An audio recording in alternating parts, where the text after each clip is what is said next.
Welcome back to the Wilbon Auditorium on the campus of Pepperdine University in Malibu, California. I'm Ted McAllister. I'm the Gaylord Chair and Professor of Public Policy. And we're here for our last conversation with Professor Margarita Mooney Suarez. In our last session, educator and philosopher Paulo Freire. And that conversation was entitled Freire and the Transformative Imperative. We now conclude our four-part series with the work of the Italian priest and educator Luigi Giussani. With that, I welcome again for our last conversation, Margarita. Thank you, Ted. I'm looking forward to this session because Giussani is fairly new to me. I'm guessing of all the four, he's the least well known in education circles, and there's much to learn, and he's quite fascinating. So I thought we might begin, though, by stressing context. Because one of the things that you've said in many different contexts is that Giussani's rather positive approach to education and life, his formative, structured approach to education and life, is in some ways a response to the crisis of modern life, a phrase that you've used in my presence several times.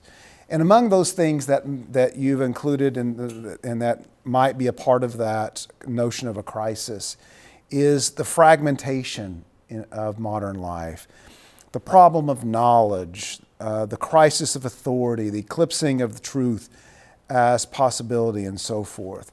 How would you place Giussani within the same basic context as Freire, but from a very different perspective, and to what degree do these conditions shape his more positive response to the crisis? Well, Luigi Giussani was born near Milan, Italy during post-war Europe, a time of tremendous change after two world wars in Europe. And as a young man, he entered a Catholic seminary and studied for the priesthood, being ordained in the 1950s, so not too long before the cataclysmic event of Vatican II. So he lived not only through a time when Italy was trying to recover economically, politically from World War II, but also at a time of tremendous change within the Catholic Church. And he initially wanted to be a professor of theology, and he was an ardent student of modern philosophy and modern theology. However, he turned his attention to educating youth because he was concerned at the disaffiliation from the Catholic Church going on and the disaffection that so many youth felt towards the eternal, towards the supernatural. At the time that he was working with high school students is when the famous, student movements of 1968, which of course coincide with the publication of Paulo Freire's book, but these tremendous student uprisings occurred across Europe, in France, but also in Italy. And there was tremendous violence in the name of bringing about the revolution. So universities were shut, tradition was shorn, and students were demanding an overthrow of what Freire would call the banking model of education and the necrophilia of dead tradition. And in this context, Luigi Giussani leaves kind of his academic pursuits behind and begins to run student groups in high school, but then it grew from there. And he was trying to respond to the genuine search, again, for meaning and purpose, but to help students, accompany students to see that words like authority and tradition are not the opposite of the goods of community and solidarity that they were seeking, but rather a necessary condition for them to occur. So he wrote The Risk of Education, similar to Paulo Freire, as a reflection on a method he was already practicing. It's only been recently translated into English, and in fact, retranslated with an introduction by Stanley Hauerwas, because it's only been discovered, so to speak, relatively recently as applicable to the American context. And so I chose Giussani to end this kind of 4-part series, in part because chronologically it comes last, but also because I think Giussani helps us not only diagnose the crisis of modernity, which I have defined as being fundamentally the crisis of an understanding of the human person, but he proposes a way forward. He gives a roadmap to education in the modern world. And what I hope we can do in this discussion is discuss what is that roadmap and why is it so relevant to education today? Well, one place that's obvious to start is this word tradition. And here the contrast with John Dewey seems to me pretty striking. And so you may want to explore it with regard to Dewey, but could you tell us how he used the word tradition? In particular, he stresses in a way that I find odd, at least at first blush. He stresses the traditional function, that tradition functions as, quote, an explanatory hypothesis. This is fascinating. Because it seems, if you just start with that, as though he's trying to bridge the gap between the authority of tradition on the one side and the scientific approach of Dewey on the other. But I don't think I've got that. I think it's more complicated and richer than that. So could you explain what he means by tradition and how it serves as a hypothesis? Is this understanding of hypothesis somehow associated with his emphasis on risk? Another rich word in this context, the risk of education.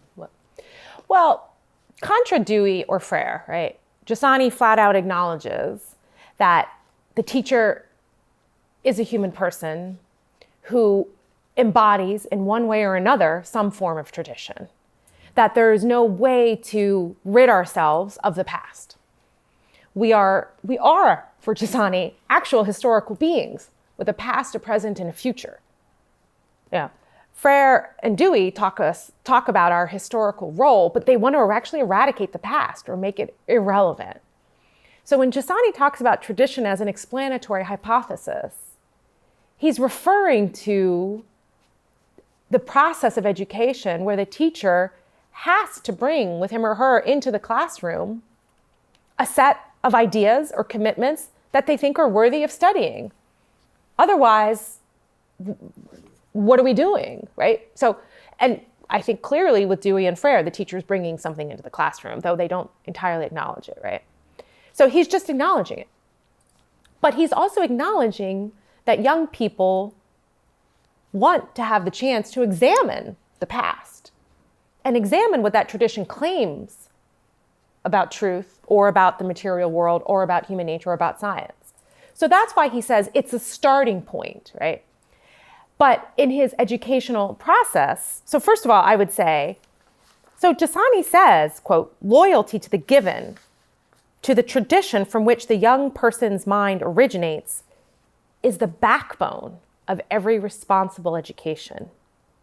First of all, it lays the foundation for a sense of dependence, without which we violate and manipulate reality through presumptuousness, alter it through fantasy, or empty it through delusion. Second, it accustoms us to facing reality with the certainty that a solution exists. Without this, our very capacity to discover and energy to create relationships with things withers away. So this quote illustrates Giussani's understanding of the educational process. We begin with a proposal, which comes from tradition. It comes from the past. It has to, right? And then there's the presence of an authority as a necessary condition for consistency in education. You know, Giussani says we have to offer students a way in which their exploration of this hypothesis is going to reach certainty. And Dewey was very sketchy on certainty. You know, Giussani says no, there is a reality. Again, this goes back to metaphysical presumptions. Dewey rejects the unity of things in nature. And Giussani doesn't. No, there is a truth that we're going to get to. And we need to be clear with students. Here's how we do it. But then, this is really key to his understanding of tradition as an explanatory hypothesis. Students have to engage with freedom to take the risk of verifying that hypothesis. By verifying, he means, does it correspond with how they perceive reality? Again, similar to Frere, there's a huge emphasis on the experience of the student. But you see the difference between Frere and Giussani is that we can only understand our experience as humans with reference to something outside of us. And Frere never gives us that tradition, that ruler, that objective authority by which we measure our experience. And so what Giussani was witnessing as students were marching in the streets and tearing things down and rejecting the curriculum and rejecting authority, what he was observing was that this destruction of the past and the denial of authority was not producing liberation. It was producing skepticism. And so then he says, how do you build a future when you've destroyed the foundations of the past? Skepticism is robbing students of the very passion for the truth. And he says, students become like people walking on sand. You've robbed them of a foundation. And so it's like they're standing on quicksand. And their energy is being sapped by walking on this uncertain terrain. How do you build on that? So Giussani's method wants students to take this measured risk, to look at what tradition says, and then look at their own experience, look at how they experience reality. So Giussani's view of responsible education is we have to form people who are willing to not only ponder, but to ultimately reach certainty about existential commitments. And what's tricky here is that Frere and Dewey want to just do things in the world and avoid having to make these existential commitments. They might be lurking around somewhere, but that's not where they're going. But the problem is they end up bringing them in anyway. So for Dewey, the ultimate metric is science, right? The ultimate commitment is that the way to truth is through science. And for Frere, the ultimate commitment is that the way to liberation is through revolution. These are ultimate commitments, every bit as much as Giussani's are. And so he's telling us, hey, look, we all bring tradition into the classroom. Let's take it out of our backpack and unpack it. And if you ask me why I was drawn to Giussani, because that verifies my experience as a teacher, that, there's ways in which we talk to teachers as if they can strip themselves of their personal identity, of their own thinking process, their own commitments, and walk into the classroom as a blank slate, simply presenting ideas. And I think you either get what Maritain called a stony, technocratic approach to education, which is the more progressive, pragmatist, technical, scientific, stripped of kind of passion and desire, passing on of a kind of depersonalized, mechanistic worldview to students. You either get that, or you get, I'm your teacher, but I have no authority and nothing to pass on. I'm just going to help you find the truth within yourself, which leads to just kind of confusion. And frankly, Giussani calls it anarchy, right? Because you don't get the goods of community and ordered social life when there's no metric by which we can know whether our experience is leading us towards something true, or perhaps there's a way in which we're perceiving the world that needs to be, dare I say, transformed, right? And Frere gives us a metric to transform ourselves, right? He's calling us to transform ourselves because he's giving us the metric. So Giussani's method resonates with me because students want to pursue the truth with passion, and they at least want to know what tradition you're coming from. It seems more authentic to how I actually teach. Giussani's method does. You're bringing your real self, which to the enterprise as a teacher. And one of the things that you made reference to is Giussani's emphasis that we are historical beings. It's part of who we are. And this seems to me to be a rather important contrast. If we were to contrast Frere and Giussani on the question of the formation of the self, how is the self formed? What is the self? You get an extremely, at least from so far as I can tell, a very unstable answer to that from Frere. And it all has to do with that consciousness raising that's tied to your position in an oppressed society. But Giussani offers what seems to me to be a rather obvious truth, that we are beings with histories. We are societies with histories, but we inherit so much, right? We inherit language, we inherit culture.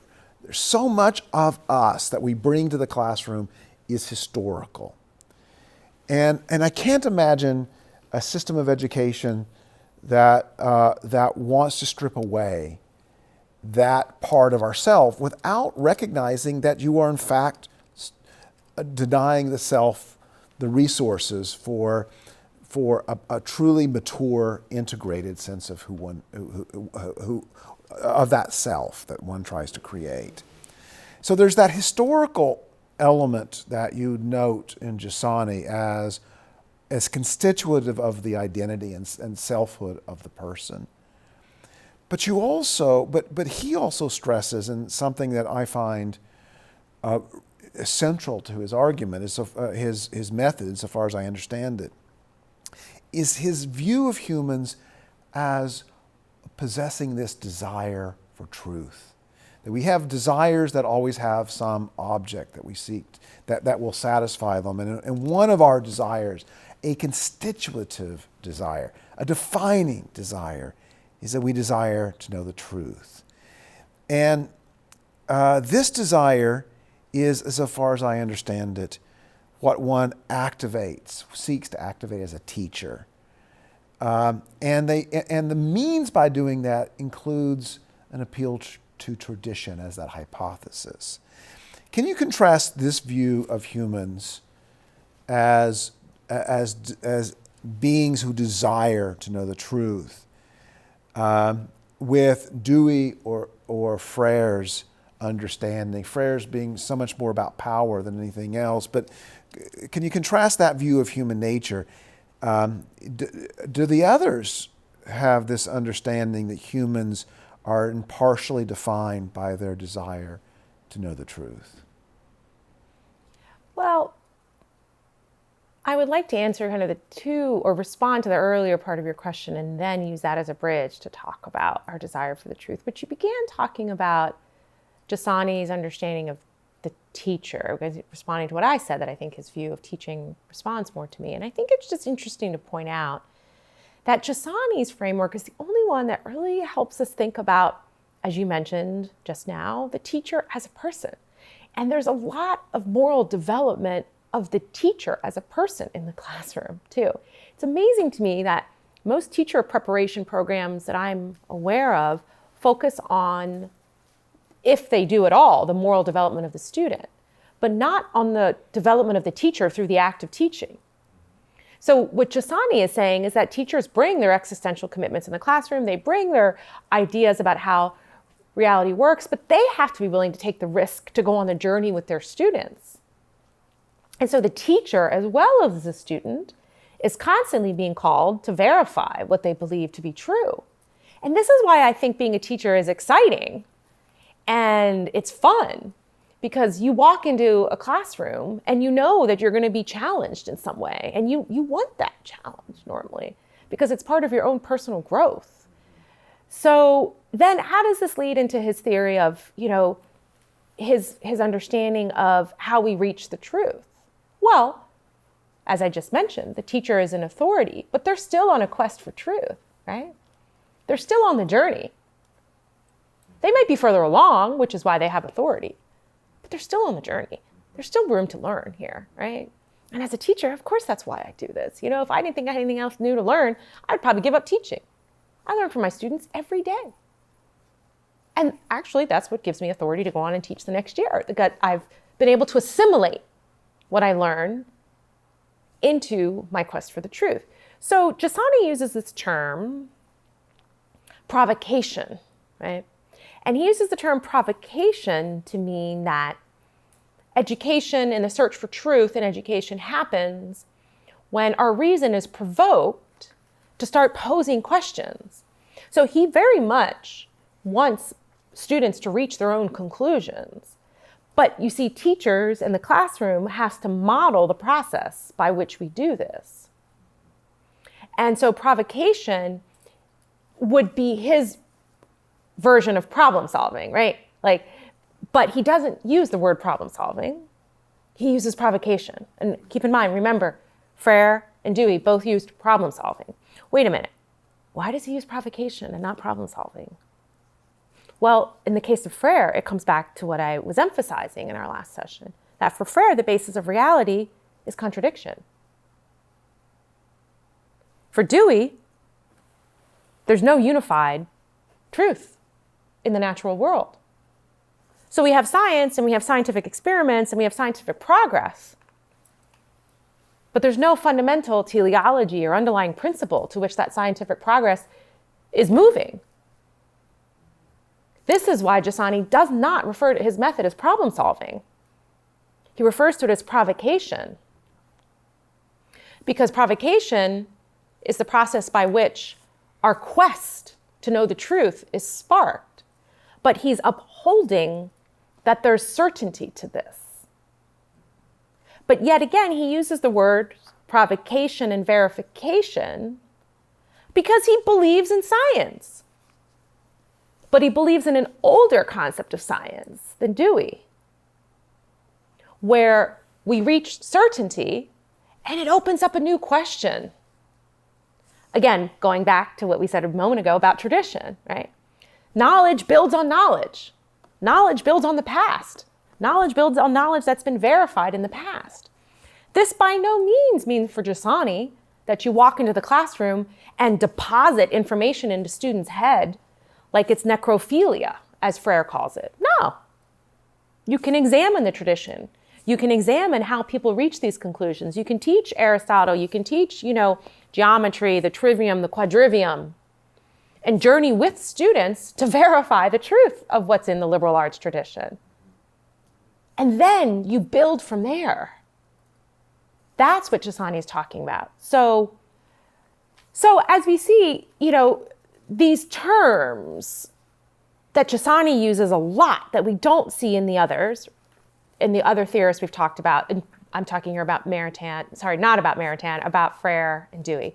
Risk, provocation, verification, mystery, authority, reason, tradition. These words are the backbone of Giussani's roadmap. And I call Giussani's book, The Risk of Education, a roadmap because if you look at the meaning of the words that he's using, you get to the process of educational formation, which we've been discussing, which is also in Maritain, of educational formation of a person who has learned a method by which to reach the truth. And as soon as you reach the truth, to continue seeking it. So Giussani's goal in education is to create a human being who loves the search for truth. Yeah. I'm so happy that you used the word quest. As I was reading Giussani for the first time, that's the word that kept coming up in my mind.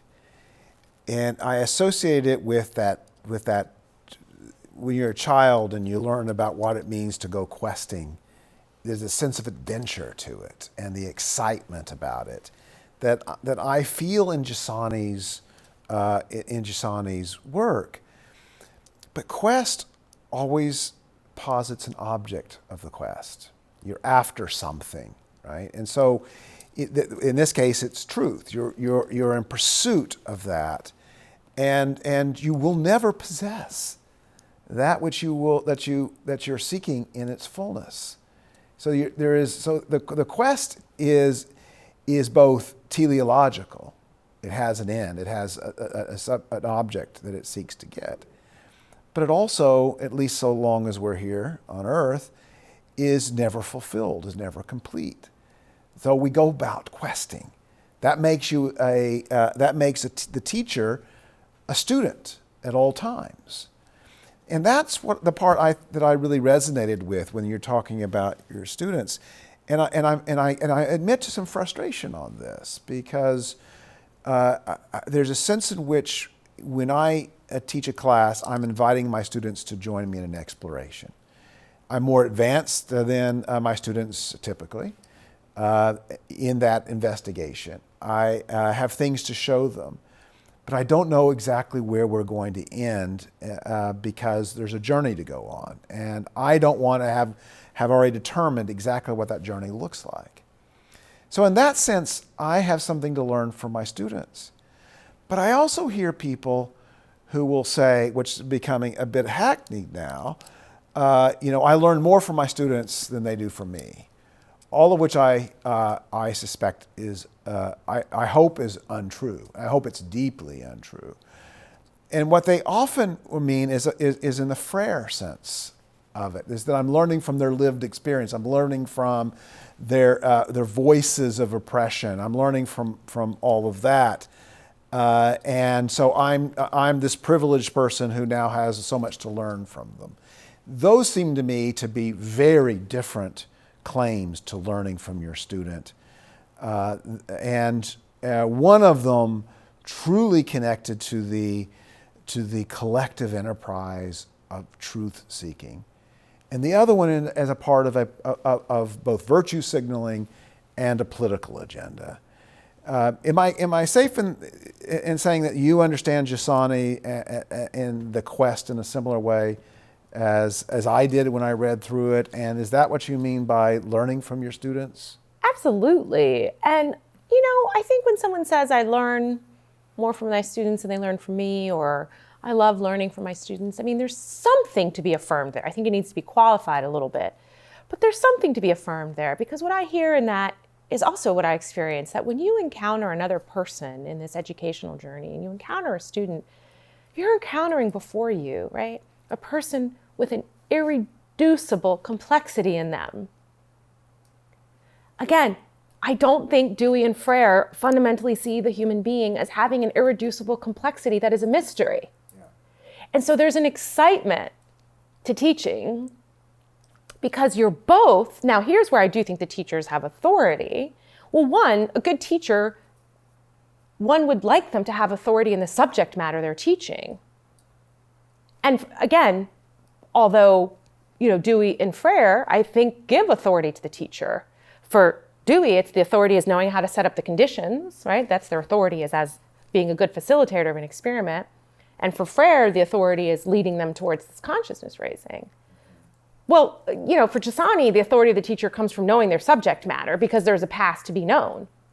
And of course, this would be the same with Maritain, who is very clear that the teacher brings authority. But another sense that I think Giussani is introducing, that the teacher's authority is also a moral authority. And it should be. And this was also very clear in Maritain. And Giussani's point, and again, I think this holds for the natural sciences, it holds for any of the liberal arts, music. Students are looking for teachers who embody, in the way that they live, a set of commitments. One of which you might wish it to be truth-seeking. Wouldn't it be nice if your teachers believed that the end of education was a quest for the truth? I mean, do we really want our teachers to be, dare I say, therapists for our feelings? Do we really want our teachers to be, dare I say, bureaucrats who teach us how to advance on a set of quantitative metrics? Now, sure, we want our teachers to care about our students' feelings. We want our teachers to care about their advancement in the world. There's nothing wrong with that. But is the position of a teacher that of a therapist or a bureaucrat? Or is the position of a teacher an authority in a subject who, in the imparting of that knowledge, understands, as Maritain said, that teaching is an art, and that by imparting knowledge, you are shaping and helping a young person form themselves into a mature, responsible being?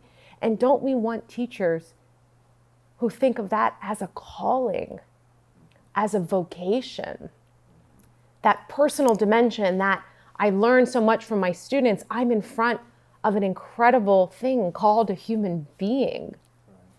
And I'm here to pass on knowledge, and in the act of passing on knowledge, help them form themselves into creatures of moral and intellectual virtue. Right. This is what Maritain wants. This is what Giussani wants. And so well put. I want to stress that if you were my student, you would want me to care about Margarita, right? You don't want me to treat you by your race or your gender as essentialized categories. You are a historically rooted person with full of complexity, which all of those elements are part of who you are, and you want me, just as I would want you, to engage with me not by those categories that so that what you're if you do engage students from those categories, what you're learning from them are things you already know, because you've already placed those categories upon those students as representatives of these essentialized groups. But the surprise of the person, the surprise of whatever alchemy made possible you, when you walk into my class or I walk into your class, that's something to be engaged with. Absolutely. And again, this comes up in the Love of Learning book, in my dialogues, with Bill Damon, and it's come up with so many other conversations that I've had. By no means am I saying that when a teacher enters the classroom, they don't need to be aware that maybe Jenny doesn't have food at home because her parents are too poor, or maybe Jose, only has one parent at home, or maybe in the neighborhood where a certain school is, there's a lot of gang violence. Of course, teachers should be aware of that. But does that mean that Jenny or Jose or, Johnny isn't a human being with curiosity and awe, who can be moved by a great work of literature, or who can fall in love with mathematics? Just because you fit a certain class of society, does that mean that you can't be captivated by the beauty of, dare I say, physics, right? And so in the chapter with Roosevelt Montas in The Love of Learning, we address this idea that liberal arts education is elitist.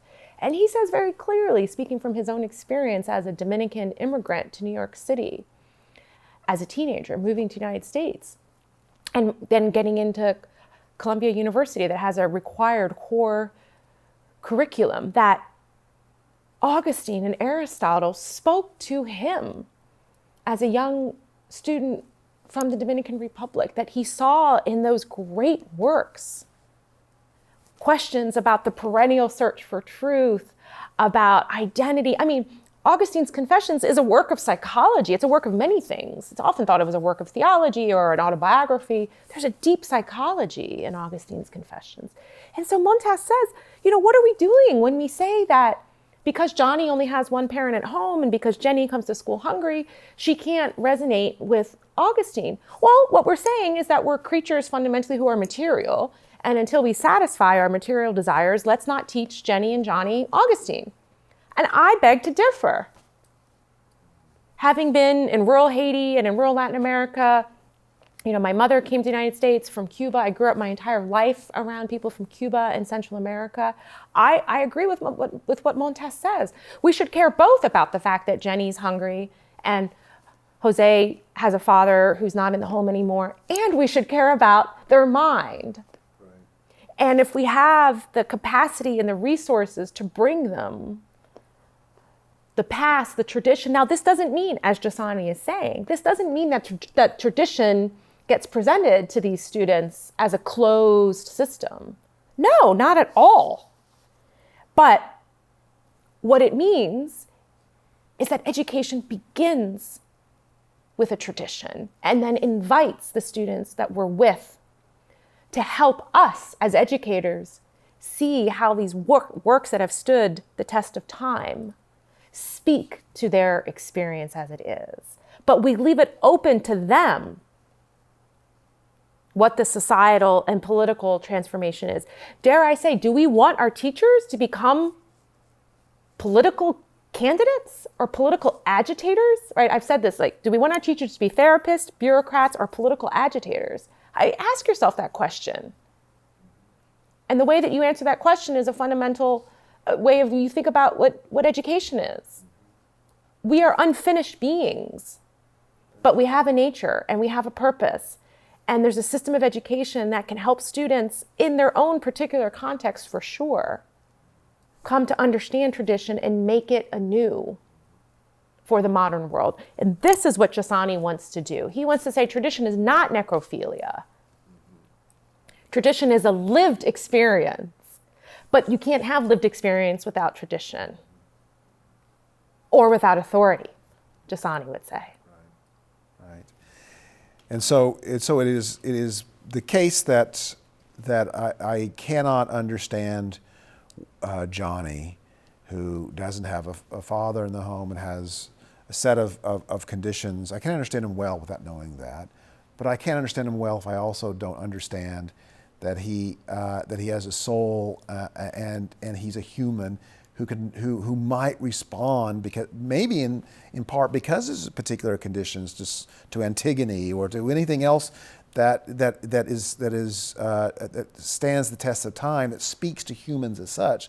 So that ability not to essentialize people by their particulars, while not ignoring the particulars, because they are a part of the person, and those parts of the person are elements in the quest they have for truth, right? They have ways of searching for truth. They have ways of connecting with literature thousands of years old that are going to be different from somebody else. But that combination means you don't reduce people to one thing in either side of the equation. Exactly. Well, let's actually use that as a transition to the way in which Giussani thinks that we ought to live in community as an important part for that integrating of all aspects of our life. Because it seems as if Giussani really wants to stress that notion of integration, that we aren't just this one thing here, we're not just that. All of those and by not just being that, we don't deny their importance, but we need to find some means by which they are integrated, and community is one of the ways in which he stresses that. Could you explore his understanding of community as it relates to his views of education? Community is extremely important to Giussani. It's so important that his students, along with him, ended up giving the name of his movement that he started, communion for community, and liberation for the freedom that comes from engaging in this quest. Communion and liberation. And they gave it the "and" because they're trying to push back against forms of communion or community that are not authentic liberation, right? We talked earlier about systems of education that use the word liberation, but actually are trying to transform people to play a historical role. So Giussani's understanding of community is that we are created beings, that we exist in relationships of mutual dependence on others and ultimate dependence on God, and that we need for our fulfillment community life. However, we never give up our individuality that comes from the soul, which has a direct connection to God. So there's this vertical dimension between the person and God, but there's also a social dimension. Maritain would have called this an integral humanism, right? That the human person has a vertical and a horizontal dimension. So community, for Giussani, is important because we live out our personal vocations in the context of a set of relationships, hopefully characterized by love and friendship, belonging, participation. And although these words, love, belonging, friendship, participation, might have come up in some of the other authors, they're most clearly in Maritain. But, as I said in one of their dialogues, well, what is love and friendship when your ultimate metric of truth is scientistic or simply the revolution, right? So very much building on Maritain, if you recall Maritain's long definition of who we are as human beings, right? Our supreme righteousness consists in love, right? For Giussani, we are beings who are creatures created in love, and this is a fundamental truth.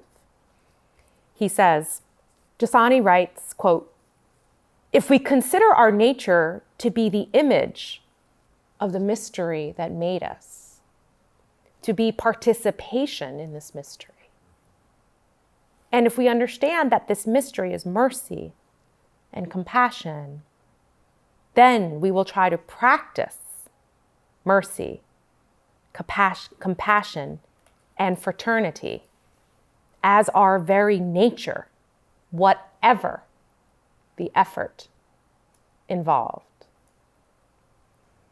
This statement, of course, echoes back to Maritain's definition of the human person, which I already alluded to. We are creatures. We participate in this mystery, God, that gives us our being. We have the image of God in us. This mystery is mercy and compassion, right? We need a redeemer. We need a savior.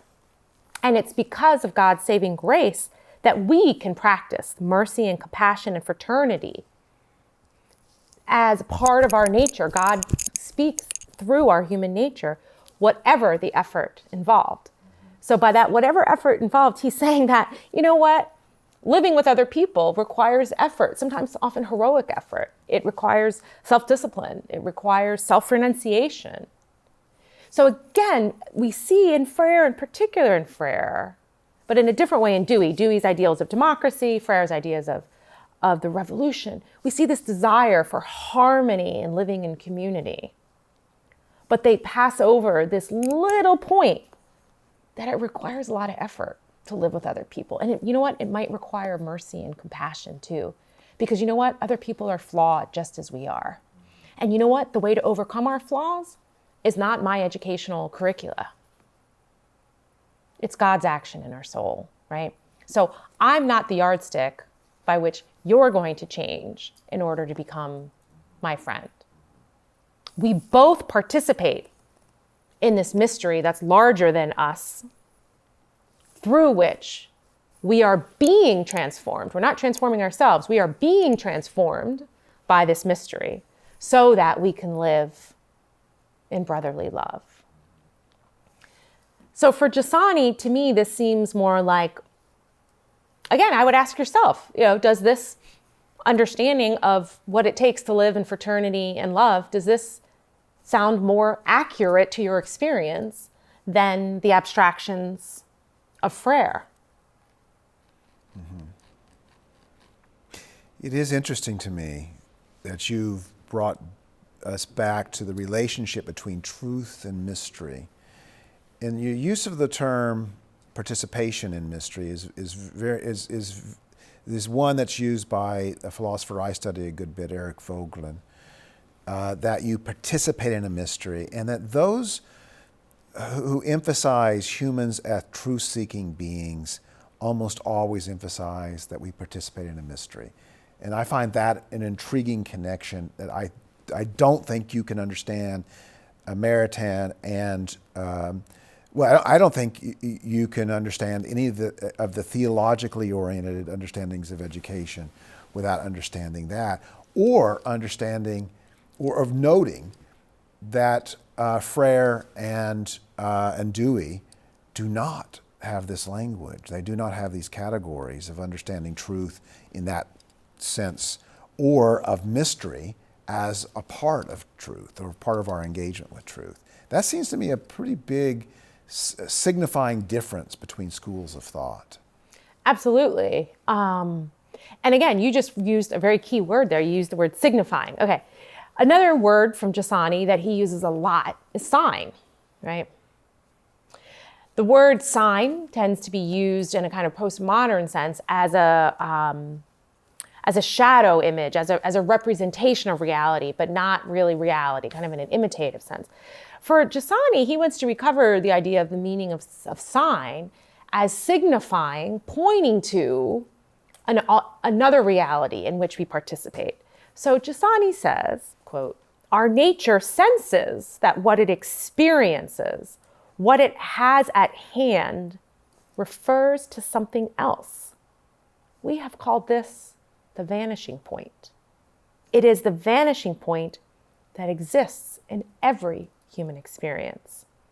That is, a point that does not close, but rather refers beyond." So for Giussani, what it means to experience something is bumping into a sign. And the sign is an objective reality that moves us towards our telos. And again, Giussani is going back to an older version of the person. He's rejecting the dualism in Dewey, that the supernatural and the natural are opposites. And he's saying our very nature senses that what it's coming to know refers to something else. So our very experience of the natural points to this vanishing point, which is the mystery, that we can reach certainty, we can know something, but that point isn't closed. It's always referring to something else. Mm-hmm. Right. Well, I don't want to leave our conversations without some discussion. You've already referenced love and friendship, which I think are rather big themes, at least from our point of view about what education is and ought to be. That in fact love is an important part of education and friendship is an important part, but also beauty. And there is one of my favorite dialogues in your book, The Love of Learning, is with George Harn, and it's about beauty and education. It seems that a proper understanding of beauty is important for both civilization and education, and that you and others, and I would include myself, see the restoration of beauty as objective, the idea of beauty as objective, to be central to any proper education. Harn said this in your book, and I'm quoting here: "Fundamentally, the arts are about order. Think of the classical definition of beauty: unity, harmonia, the harmony of the parts to each other and to the whole, and claritas, the gleam that catches the eye. The thing that attracts your attention and holds it. That is a piece of objective truth." End quote. Can you explain beauty properly understood? How does beauty figure in the thinking of these four figures that we've discussed? Well, as you mentioned in the dialogue I have with George Harn, professor of musicology, he talks very eloquently about beauty. And I will say that he's speaking of beauty from a particular tradition. It's the Thomistic tradition from Thomas Aquinas, these terms that you used, that Aquinas says that, beauty is about seeing the whole. Beauty is radiance. It radiates into our intelligence. And so beauty in this understanding, this kind of Thomistic understanding, beauty is about attentiveness. Beauty arrests our attention. And we take pleasure in what it is that we're beholding. And the secrets of this radiance go into our inner existence. It gives us a kind of a rush of knowledge, right? So beauty is so important to education because beauty is something that can unite us. Experiences of beauty are something we can share in without aggrandizing ourselves at the expense of another. If you remember, I kept coming back to this point of the problem-solving approach to education, that for Dewey, everything is a scientific experiment. He eventually, by the way, tried to go back to beauty and aesthetics, but he's not grounding it in Aquinas. And so it remains at the level of the emotional. It's not a path to truth. It's just one of those subjective needs that we have, but it's not kind of fundamental. This is not at all what George Hahn is saying about beauty, right? Of course, George Hahn drawing on Aquinas. And then I think with Paulo Freire, right, the problem-solving approach to education, the beginning principle is that reality is a series of contradictions, right? That's why you have dialogue and anti-dialogue. You have oppressed and oppressors. You've got opposites. Reality is opposites. Yes, we seek synthesis, we seek to overcome them, but we always end up with this fundamental problem. So this understanding of beauty, which is why Giussani was so interested in promoting beauty as integral to education, because beauty is something that's not a contradiction between opposites. It can unite us. The beauty of the Grand Canyon is something everybody can see, right? And so we share in these experiences of beauty. And in doing so, we see that we're on a shared quest for truth. So, I think what we're trying to do is help by bringing beauty back in. And by beauty, I don't only mean musicology or fine arts, right? Those are works of the fine arts, which are, of course, important. But beauty as a principal category of human experience, which then should get us to reflect on our human nature and the nature of truth. What has happened in the modern world is that the scientific worldview has made beauty purely subjective, and I would put Dewey in this category. Beauty is important, but it's subjective. Or in the postmodern view, beauty is emotional. It's about arousing us to an emotional state. Whereas again, in the Thomistic tradition, which is what Giussani's drawing on, and Maritain for sure, beauty moves us to intuit the integritas, the whole, right? It's like standing, John Henry Newman talked about the beauty of the truth is like standing on top of a mountain where you look out and see the whole. That doesn't mean that you don't descend the mountain and look into the specialized, particular small t truths about, how the sea got to be this way and, how the cars are moving, but that there's a wholeness to the truth. And so the reason beauty matters is that it speaks to our soul, which desires to see the whole behind the parts. Again, remember, Dewey denies that there is a whole behind the parts. Maritain and Giussani say no. And, what's at stake with this? I mean, it just, again, I'm not talking about beautiful paintings here, as important that is, and I'm not talking about the beautiful view in Malibu, as important as that is. I'm talking about the formation of a person who is a person of desires, who's a person of passions, but recovering the classical understanding of our desires and passions as movements of the soul that lead us to truth, not just outbursts of emotion. So the moral and intellectual virtues are needed so that experiences of beauty can lead us to the truth. And what's the alternative to this? The alternative, which Maritain said, I already quoted him, is a stony technocratic view of the world that leaves us with experimentation but not certainty, or a kind of praxis or action where reflection only really becomes a tool to transforming the world, rather than what beauty can do, which is attentiveness and receptivity. So beauty is pointing, the experience of beauty is pointing us outside of that experience. It's pointing us someplace, right? And beauty is not the only thing that points us beyond itself, but it is a big one. And I struggle a little bit with this language, and I think I'm a little bit with Dewey on.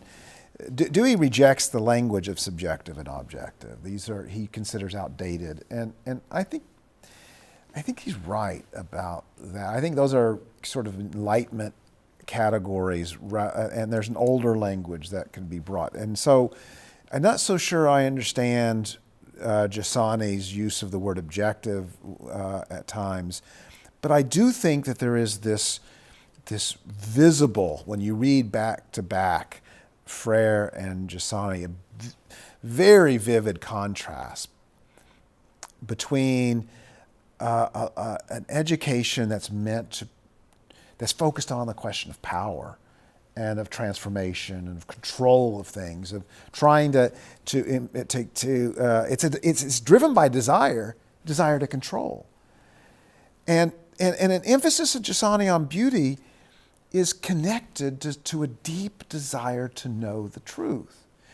And so with Giussani, there's this wonderful balancing, if you want, or integrating of that truth, of mystery, which are bound together in the human experience, of beauty that points us to something beyond itself, perhaps something sublime, but it points us to the truth that we wish to know or at least behold. And that the contrast between these two understandings of education it's more than this, but it might be understood as one that is aimed at activism and a political view of life, and a very material view of life tied to that, and one that seeks to begin in gratitude for a reality we did not create, but to which we belong, and a struggle and an effort and a quest to participate meaningfully in that reality, to attune ourselves to a reality rather than our desire to change reality to fit our other kinds of desires. So rather than an elevated desire of beauty and truth, we have desires for control and passion. And while there are many kinds of education in America, it seems to me that many of them have focused on one form or another of power. The power, as simple as the power for you to be able to get a good job, get the kind of skills, all of which is fine in its own way, but also something that you mentioned earlier, that Giussani wants these education to be oriented around questions that you're testing. So you could compare a school that says, I have a class on justice. And the class on justice is essentially asking, what is justice? And all the philosophical questions are what is questions. Therefore, it's a journey. However many times I've done it as a teacher, I still must go on the journey. Social justice. Well, social justice is not a journey. Because if you're teaching social justice, you already know the answer to the question. Now the task is how to apply it, how to do something about it. And it may be that those are both laudable enterprises. I do not think so, by the way. But there is possible you could think of them as both laudable. But they're not the same thing. One is educational and the other one is not educational. It's activism instead. So as we step back, I want to remind us that the conversations we've had out of these four thinkers has been drawn from your book, which is the love of learning is about the liberal arts, and you're not only exploring the liberal arts in that book in dialogues with all these, with I think 7 thinkers, right, in the book. You're not only exploring what it is, but you're making a defense. It's an apology, as it were, for the liberal arts, an appeal to why the liberal arts are so important to human happiness, to a good human life. I wonder if you would take a few minutes to reflect on education in our time, and with particular attention to how it is liberal arts speaks to us today. I opened the very first session with a question like that, and I want to end how liberal arts should speak to us at any time in history. That's the entire argument you're making about the nature of liberal arts being suited to our nature and to our destination and our purpose. But sometimes it seems it's more needed than others. I don't know if you think that our time is one of those, but I do. And I wonder if you could tell us something about how liberal arts respond to our time. Well, the love of learning, Seven Dialogues in Liberal Arts, is the result of, by now around 8 years of me teaching and reflecting on the purpose of education. And as I've said, you can't really answer that question if you don't ask what it means to be human and live a good human life. As you so eloquently said, for many people, the fundamental element in education is actually power. Knowledge is power. And I have seen ways in which educational systems, I do feel a sense of urgency to revitalize the liberal arts model of education, because I've seen ways in which educational systems are starting to really reorient education around questions of power.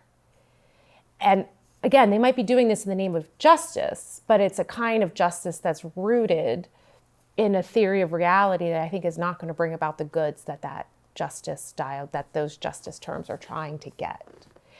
And so what I'm arguing for in this book is that students, teachers, educators of any kind, policymakers, people who care about our political system should look and understand the competing models of education that exist today. And I'm arguing for a renewal of the liberal arts tradition above and as better than a system of education that's about writing social justice issues. As pressing as they are, we need a system of institutions that's about forming whole persons, body, mind, and soul, with the moral and intellectual virtues, with a knowledge of tradition, in order to then set them off to respond to their unique callings to contribute to the common good.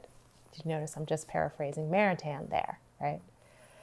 And so what we don't want to do is rob students of their unique calling by slotting them into some sort of historical protagonistic role to change power relations, because that's not our ultimate destiny. So the liberal arts tradition is a tradition that acknowledges that it's a tradition. It acknowledges the importance of the past. Educational institutions, as Giussani says so clearly, have a responsibility to preserve the past. And it may not be that doesn't mean that the past doesn't trouble us. It doesn't mean that we affirm everything in the past. As Giussani says, we take it out, we examine it. But we need to preserve the past, because you can't build the future without knowing the past. So we need to have the study of history. We need to have literature. We need to have mathematics, music. There's not a lot of innovation to be had in the content of curricula. Certainly at the university level, you start to get, diverse specializations, and you start to get, an attention to history from different parts of the world. All of that is wonderful, but it has to be connected to a trunk that represents a tradition that's been handed on. And it's like we've dissolved that trunk and are left with just pieces of knowledge that are fragments. And if you follow Dewey, that's reality. Reality is fragmented. But my concern for this liberal arts isn't simply, at the level of the content of a curriculum, right? My concern for the liberal arts is that it is the way to form mature, responsible human beings. Not by itself. I mean, education, as Maritain says, also involves anything adults do to prepare the young. That can be religious instruction, love, all of these things. But schooling should deliver content from the past and should introduce students to the basic ways of knowing. And in doing that, I think we're going to avoid the problems that Giussani was so concerned about. That education, when it becomes about power and when it becomes about the revolution, when it becomes only about scientific progress, robs people of the opportunity to explore that fundamental human desire for existential commitment that is the fundamental basis of the exploration of reality. And so what ends up happening, and we all see this in education, is that people give up on the educational enterprise. And they just go along with the system to try to get ahead because they need the credential, but they're not bringing their full selves into the classroom. They're just trying to check the boxes. Or we end up with, the cancel culture, where there's some kind of overarching political imperative, which means that you don't get to explore the past or tradition or current issues without having to conform already to what the answer is on something. And if you don't conform, then you just get taken out of the dialogue. So that's why Giussani is a good place to end, because he talks about the risk of education.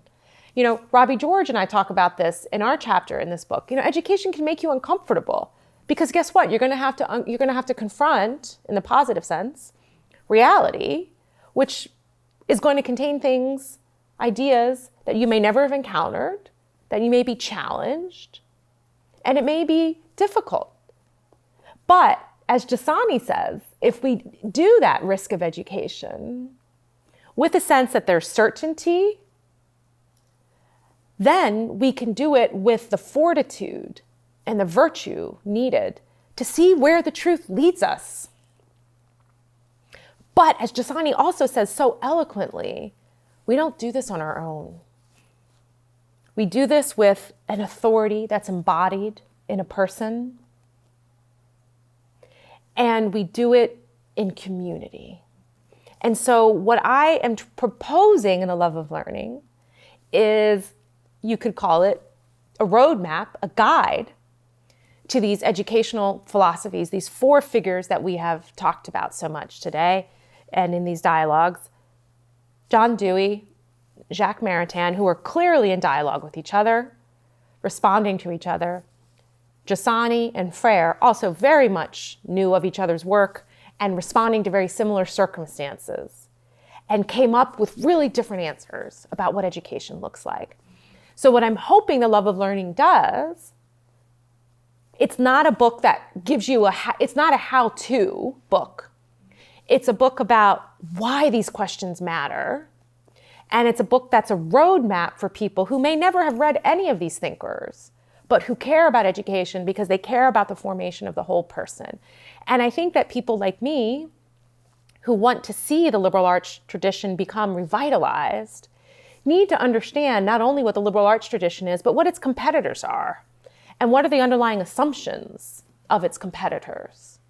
And to be able to acknowledge those differences, find areas of overlap where they exist, but to be able to stand firmly on our convictions, having looked at the alternatives. I've looked at the alternatives, and I have found them unsatisfying for reasons I think I've explained. But I've done what Giussani calls us to do. As a teacher, I've thought very hard about what is truth and what's my role in the classroom and how do I educate students, what is moral development, what is a human person. I've thought about all of those things in addition to my subject matter. But in none of my training to become a teacher did anyone tell me, hey, to be a good teacher, you need to know what it is to be a good human person, or you need to know what tradition is, or you need to know what Aristotelian teleology and moral development is. So why do we not talk about these things in teacher training at every level? Why doesn't teacher training talk about moral development of the student and the teacher? It seems to me, obviously, that it should. Because if we don't talk about it, as Maritain says, we're going to deform students' moral character. Why doesn't teacher training talk about what is truth? Maybe it should. Maybe every teacher should have thought of this. Not just in the humanities, but in the sciences. Wait a minute, why doesn't teacher training talk about beauty? Not just beauty because, we're all going to become the next Rembrandt. I'm certainly not. But why doesn't teacher training talk about experiences of beauty that awaken desire? Why don't we talk about these topics? Well, I can tell you that there are schools and programs out there that are doing this. I have visited these schools. A lot of them, they might be public charter schools, they might be private schools of one kind. There are educational programs on nearly every campus that's trying to do this. And what I'm trying to do with the Love of Learning is to put this vocabulary back on the table, to bring this tradition out and to offer a roadmap so that people who read this book or listen to these dialogues will then do what Giussani challenges them to do, is use their freedom to figure out how this applies to their context, right? This is not a book that presumes that every context is the same. There's a lot of diversity. I think actually Giussani responds to diversity the best because he doesn't presume that everyone's going to do the same thing with his method. He leaves it up to the teacher to know their context, to know the history of their students, to know the neighborhood that they're in. All of those things absolutely matter. So it's a tremendous responsibility to be an educator, to do this. But Giussani's warning is, people don't always want to do this. We want a shortcut. And maybe what I'm saying is that there isn't a shortcut. And I think anybody who's spent any amount of time in the classroom or any amount of time with children is going to realize that there's no shortcut to forming responsible, mature human beings who love the search for truth and know how to respond to their calling. But it's in this tension, in this challenge, that the excitement for the journey of life is maintained.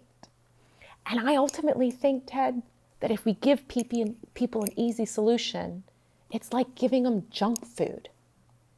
It satisfies them for a little while, and then the hunger comes back more voraciously.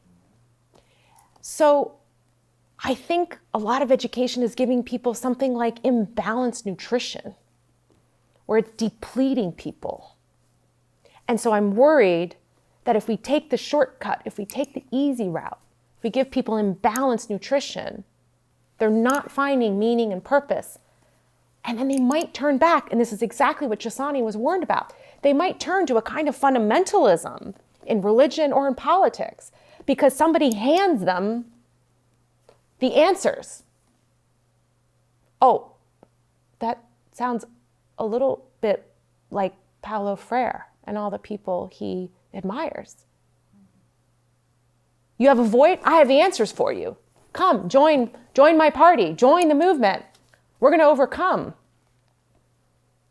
So I'm worried about education creating a void that's filled by fundamentalism of one kind or another. And I think we see this happening. But again, the only way to stop it is not reactionary. And so much of educational policy is reactionary in the sense of responding to a crisis, responding to something's wrong here, something's wrong there. This book is an invitation. It's a proposal to go back to fundamentals. And as Carlo Lanciolotti says so eloquently in my chapter with him, it's a call to the elementary approach to education. Elementary not meaning simple, but meaning focusing on basic principles and trusting that out of those basic principles rooted in tradition and an understanding of the human person is created in the image of God with capacities to know the truth, knowing that we can count on God's grace, that there can be an organic unity that emerges even out of the chaos that sometimes we see happening politically and in education. And I have that trust, not in myself, not in my method, but I have that faith in the nature of what reality is, a whole unity. And I can turn away from it, and I can make wrong choices, but there is a truth that's bigger than me that comes at us through beauty and speaks into our soul. And I've seen time and again people be pulled by that power of the beauty of reality to seek the truth. And so what I want is to see our educational system educating people for beauty and wisdom and purpose and meaning. And out of that, I trust that an organic social unity will emerge. Well, it's my hope that those who are watching this will pick up your book, The Love of Learning, and engage in in what I take to be a call to return to reality, and to the liberal arts as a means to understand that reality. I've had so much fun talking with you, Margarita. I appreciate so much you coming and being a part of this conversation. Thank you so much. Thank you.